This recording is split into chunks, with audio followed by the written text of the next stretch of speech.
ज्ञानवापी को लेकर भाजपा प्रदेश अध्यक्ष ने मुरादाबाद में दिया बयान। मुरादाबाद पश्चिम भाजपा अध्यक्ष ज्ञानवापी पर आए फैसले को लेकर कहा, हमारे देश के नागरिकों को न्यायपालिका पर पूर्ण विश्वास है। इंडिया गठबंधन को लेकर पूछे गए सवाल पर भाजपा प्रदेश अध्यक्ष ने कहा, इनका आपसी वैचारिक समन्वय नहीं है। शफीकुर रहमान वर्ग को लेकर पूछ रहे सवाल प्रदेश अध्यक्ष ने कहा, अब इस पर वह की जनता निर्णय करेगी। सपा की लिस्ट जारी को लेकर पूछे सवाल हैं, कहा गया निश्चित रूप से ये परिवारवादी लोग हैं।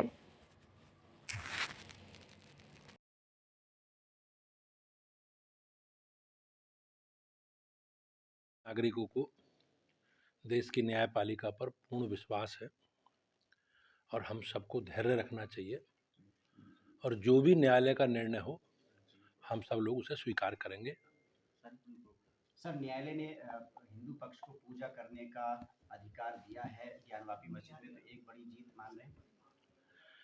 नहीं, मैं इस रूप में इसे देखता हूँ कि हमारे देश के 140 करोड़ लोगों का अपने देश की न्यायपालिका में पूर्ण विश्वास है और हमें धैर्य रखना चाहिए। जो भी न्यायालय का निर्णय है हम उसका स्वागत करते हैं। अच्छा सर, समाजवादी पार्टी ने उत्तर प्रदेश में अपने 16 प्रत्याशियों की लिस्ट जारी कर दी है। भारतीय जनता पार्टी किस तैयारी में है, कब तक उम्मीद की जाएगी? नहीं, हम लोग हमेशा लगातार एक चुनाव बीतने के बाद हमारी पूरी तैयारी अगले चुनाव को लेकर, पूरी पार्टी संगठन का स्ट्रक्चर हमारा और हमारे सभी कार्यकर्ता लगातार चुनाव की तैयारी में रहते हैं।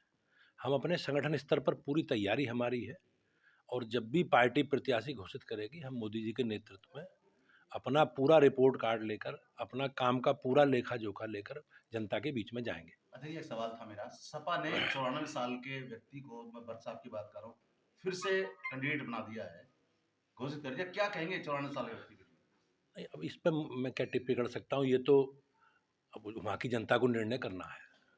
इंडिया गठबंधन अखिलेश यादव की तरफ से अभी एक ट्वीट आया है, कार्यवाहक जो डीजीपी बनाए गए हैं प्रशांत कुमार, उसको लेकर वो कह रहे हैं कि कहीं ना कहीं सरकार, अब जनता जो है ये पूछ रही कार्यवाहक ही क्यों दे रहे हैं, क्या साठगांठ है अपराधियों से या दिल्ली लखनऊ की लड़ाई है?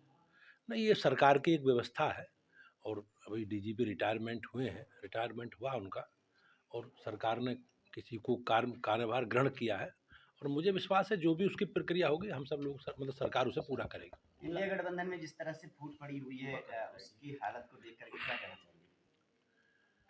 नहीं, आप जिस प्रकार से, ये कोई वैचारिक इनका आपस में समन्वय नहीं है और कांग्रेस का गठबंधन के प्रति जो हमेशा उनका एक नज़रिया रहा है, एक दृष्टिकोण रहा है, आप अगर देखेंगे उनका इतिहास भी, तो हमेशा कांग्रेस की ने हमेशा गठबंधन में जब भी कोई सरकारें बनी, जो भी मिली जुली कभी सरकार बनने का अवसर आया, तो हमेशा कांग्रेस ने उन सरकारों को बीच में ही गिराने का काम किया और ये लोग पिछले लगभग 10 वर्षों से गठबंधन में ही चुनाव लड़ रहे हैं।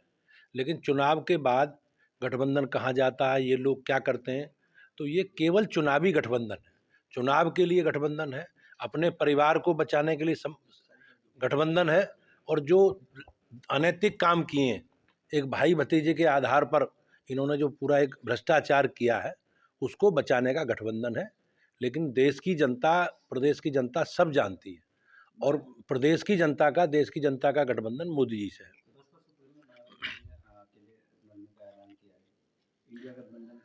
नहीं, निश्चित रूप से मायावती जी एक प्रदेश की, देश की एक बड़ी नेता हैं और वो 3 बार राज्य की मुख्यमंत्री रही हैं, तो निश्चित रूप से उन्हें अपने बारे में निर्णय करने का, उन्होंने सोच समझ के निर्णय किया होगा।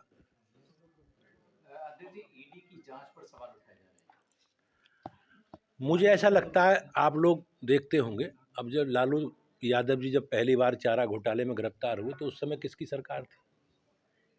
ये झारखंड मुक्ति मोर्चा के सांसदों के खिलाफ, शिबू सोरेन जी के खिलाफ जिस प्रकार से मुकदमे दर्ज हुए, ये लोग जेल गए, तब किसकी सरकार थी? उत्तराखंड में यूसीसी लाने की तैयारी है सर, यूपी को लेकर के क्या कहना है? ये अब इसका जवाब तो सरकार से जुड़े लोग बता सकते हैं, लेकिन उत्तराखंड ने इसकी तैयारी की है, उन्होंने एक समिति बनाकर इसकी रिपोर्ट उन्होंने कलेक्ट की है। उत्तर प्रदेश भी सरकार को निर्णय करना है। अध्यक्ष जी, सर एक जो- आखिरी सवाल मेरी तरफ से बस ये है कि ये शांतनु ठाकुर जो केंद्रीय मंत्री है, उन्होंने सीएए को लेकर के एक बयान दिया था पश्चिम बंगाल से कि 7 दिन में लागू हो जाएगा, 3 दिन निकल चुके हैं। किस तरह से देखते नहीं, हैं क्या? ये निर्णय सरकार को करना है और सरकार के लोग ही इस पर कुछ अधिकृत बातचीत कह सकते हैं। अध्यक्ष जी, जो सपा की लिस्ट जारी हुई है नॉमिनेशन उसके लिए, उसमें 3 परिवार के लोग हैं, क्या कहेंगे? नहीं, 16 लोगों में 3 परिवार। निश्चित रूप से ये लोग परिवारवादी लोग हैं और ये हमारे देश के लिए सबसे घातक पक्ष है, क्योंकि इन परिवारवादी दलों ने हमेशा अपने परिवार को प्राथमिकता में रखा है। देश के विकास के प्रति कहीं ये लोग गंभीर नहीं है, ये अपने परिवार को और अपनी विरासत को बचाने के लिए गंभीर है।